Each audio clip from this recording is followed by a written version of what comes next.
عليكم ورحمة الله وبركاته. ازيكم حبايبي؟ اهلا بيكم في قناتكم اسكندرية اليوم. الرحاب ام عمر، واهلا بيكم في مشاريع اسكندرية، واهم مشاريع اسكندرية انا بسميه مشروع القرن في اسكندرية، مترو اسكندرية. طبعا بقالنا فترة ما بنصورش، لكن انا سمعت اخبار حلوة جدا عن تركيب القضبان في محطة سيدي بشر، السرعة في انهاء يعني شكل المحطات، يعني في تسارع في انهاء شكل المحطات لانجاز المشروع، زي محطة العصافرة، زي محطة سيدي بشر. محطة سيدي بشر معانا النهارده، يعني سمعنا ان في تركيب للقضبان، وهنشوف شكل المحطة من اول ما ندخل كده من عند المزلقان. تعالوا ناخد جولة على المسار لغاية ما هنوصل محطة العصافرة، نشوف محطة العصافرة يعني تقريبا قبل الشكل النهائي زي ما سمعت. لسه ما رحتش، هنشوف ايه مع بعض في الفيديو، لكن هناخد الجولة من مزلقان سيدي بشر لغاية العصافرة، ونشوف المحاور المرورية اللي اتعملت تحت المسار على قد ما نقدر. هنحاول نعمل لكم النهارده فيديو مفيد تتابعوا فيه معانا مشروع مترو اسكندرية ان شاء الله. تمام؟ طبعا عرفنا ان في كمان هيبقى في المرحله الثانيه والمرحله الثالثه، وان المترو بيتقاطع وبيتبادل مع المواصلات في اسكندريه، محطه سيدي جابر، القطار مع الترام، محطه فيكتوريا، كل الكلام دوت طبعا احنا عارفينه. لكن احنا النهارده جولتنا في سيدي بشر والعصافره. يلا بينا. لكن هنبتدي اهو مع بعض من هنا. ادي كده المسار قدامنا بقى محطه فيكتوريا، وكده محطة سيدي بشر، وبعدين العصافرة المنظرة، ودي المزرعة.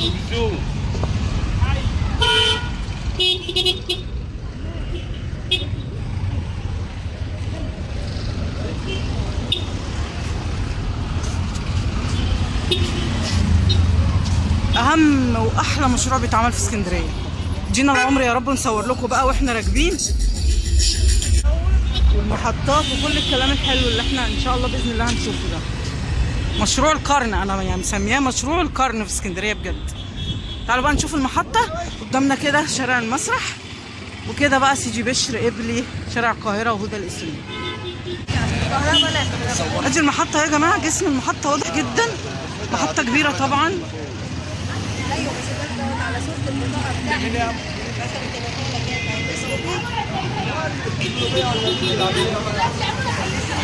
زحمه سيدي بشر، زحمه دلوقتي كمان، يعني الدنيا رايقه شويه.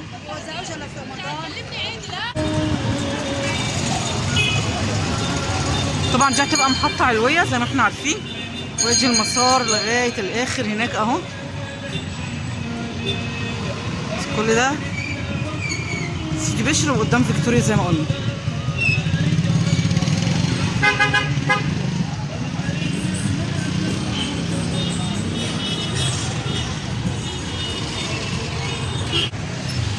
ده كده شارع سيف، وكده بقى هنكمل لغايه ما نشوف. تعالوا المحاور اللي سياده المحافظ يعني فرحنا بيها بصراحه، اتفتحت من بعد شارع هدى الاسلام كده. تعالوا نشوف، هم اكتر من محور، يعني حوالي 8 تقريبا، مش فاكره، بس هقول لكم دلوقتي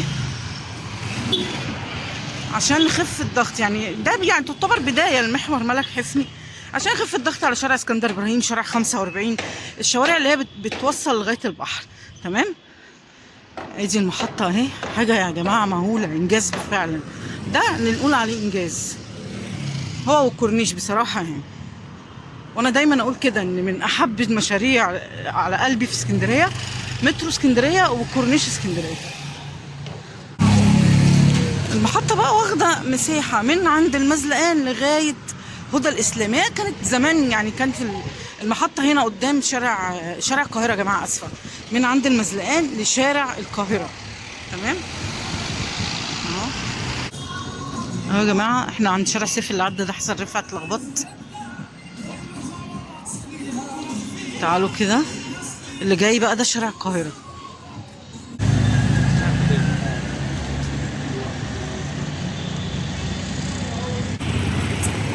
دي كده شارع القاهرة. تمام؟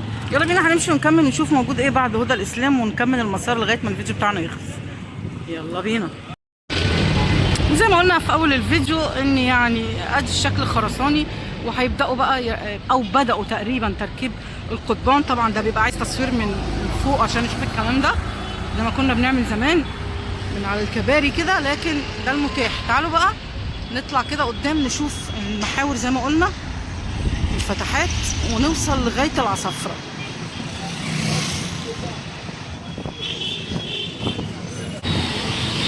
طبعا الفتحات اللي اتعملت دي عشان زي ما قلنا العربيات تعدي ونخف الضغط عن الشوارع الرئيسية في شرق اسكندرية هنا. لكن في خبر كمان حلو جدا، اللي بيتم دلوقتي مراجعة التصميمات لعربات القطار، يعني تقريبا 21 تصميم، عشان بقى العربيات اللي احنا هنركبها ان شاء الله باذن الله، ربنا يدينا ويديكم العمر ونصور لكم مترو اسكندريه بعد انتهاء الاعمال وبدايه فعليا المشروع. بعتذر عن الاصوات وعن الدوشه. دي اول فتحه في محور، نقول بقى ملك حفني ولا بتقولوا عليه ايه، وقبلي فتح على بحري ومفيش قبلي ومفيش بحري.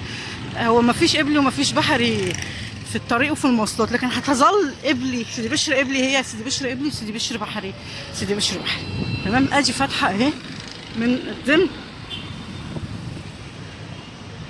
عشان العربيات تدخل وتروح وتيجي، وما يبقاش لا لازم نروح عند محمد نجيب، لازم نخش من اسكندر ابراهيم. بقى في كده هيبقى في سيوله ان شاء الله باذن الله. تحيه طبعا لسياده المحافظ، فكره جميله جدا. طبعا هي موجوده في المشروع، لكن تنفيذها على وجه السرعه حاجه جميله جدا. خف الضغط شويه عن المواصلات هنا في شرق اسكندريه. بجد اسكندريه بقت صعبه جدا جدا في المواصلات، الله المستعان. لكن هتبقى جميله بقى لما يخلص بقى الجمال ده كله. انا ببقى سعيده جدا وانا بصور المترو، الحمد لله. لكن انتوا عارفين بقى كان ظروف صحيه، يا رب يعيننا ويعينكم. يلا بينا نكمل ونشوف. بصوا هما دلوقتي بيعملوا اللوجو بتاع المترو اهو.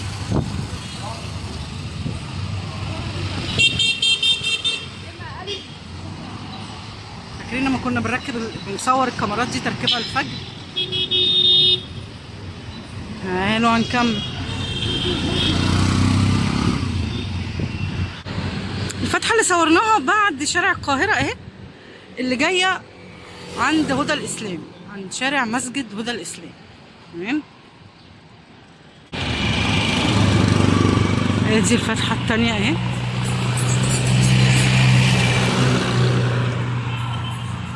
طبعا دي هتبقى داخل وطالع للسيارات كده، بقى بحري وكده قبلي، نفتحوا على بعض ان شاء الله.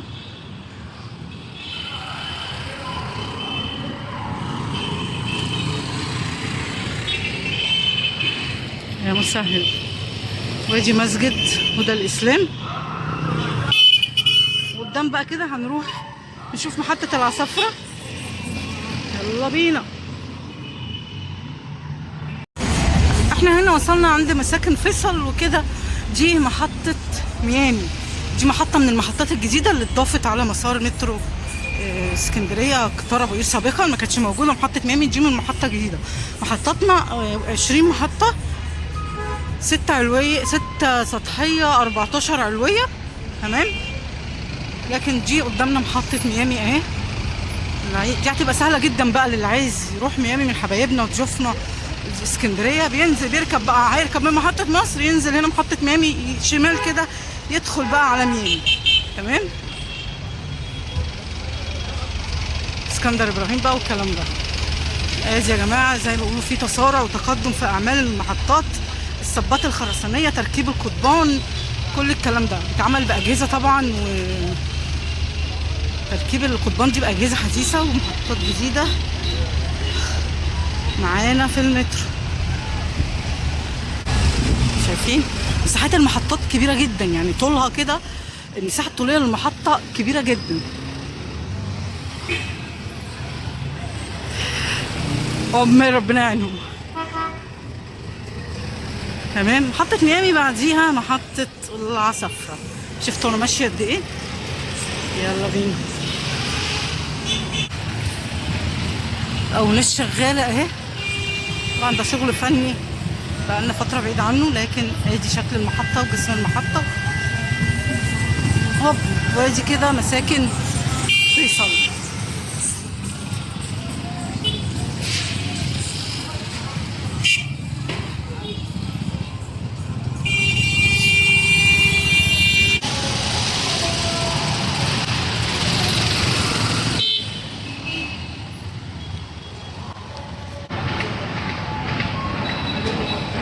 هنا بقى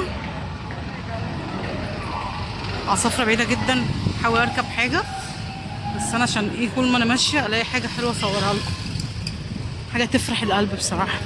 احنا منتظرين وصبرنا، ان شاء الله اخر الصبر ايه الجبر، هيبقى احلى جبر لينا مترو اسكندرية ده. بصوا عليك حبايب قلبي، تسلموا يا رب. تعالوا كده، دي كده فتحة تانية بعد مدينة فيصل بحاجة بسيطة، تمام؟ دي فتحة كده تالتة اهي.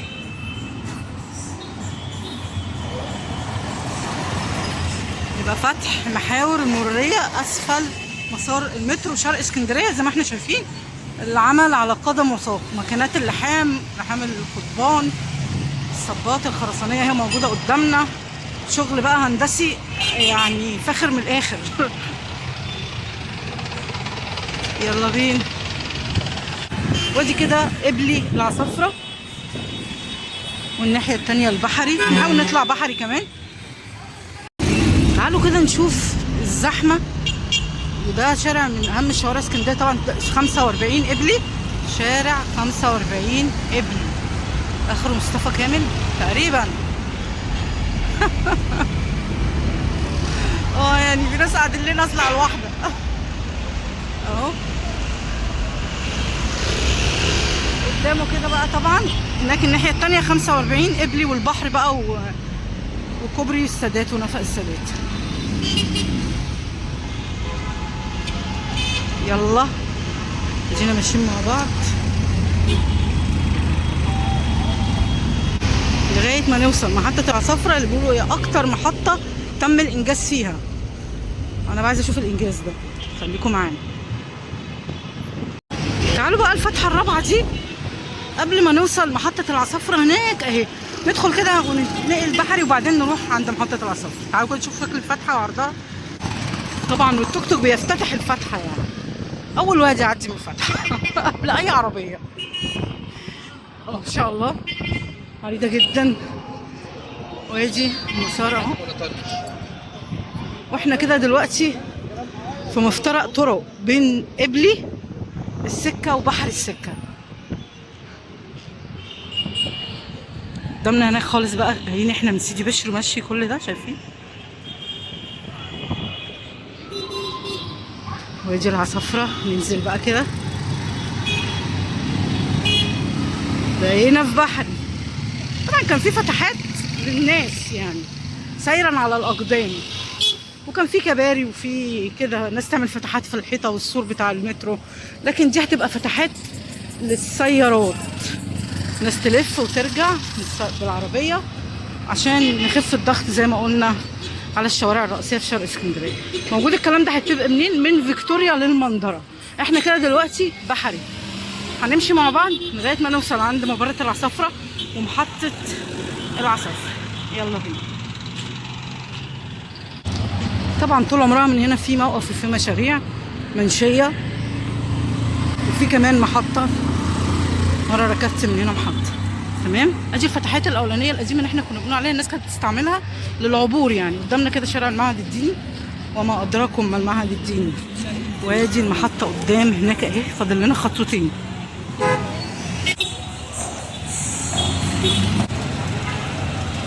ادي بدايه المحطه اهو، بعد شارع المعهد الديني حاجه بسيطه طبعا كلنا عارفين.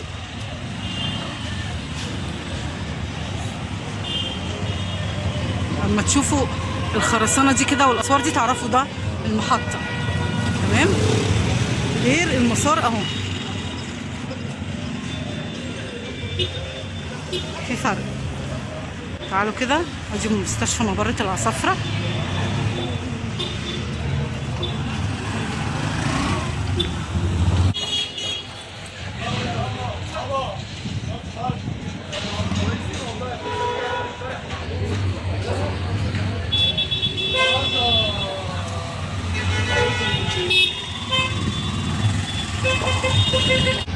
زي ما انتم شايفين انا شايفه الشغل زي سيدي بشر بالظبط، نفس مستوى الاعمال، السرعه في الانجاز اهو، تمام. زي ما قلت وقرينا وسمعنا تركيب بدايه تركيب القضبان على المحطات وعلى المسار اهو.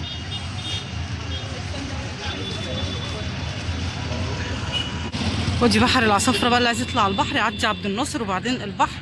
دي كده المنطقة السكنية طبعا قدامنا في كل الصورة.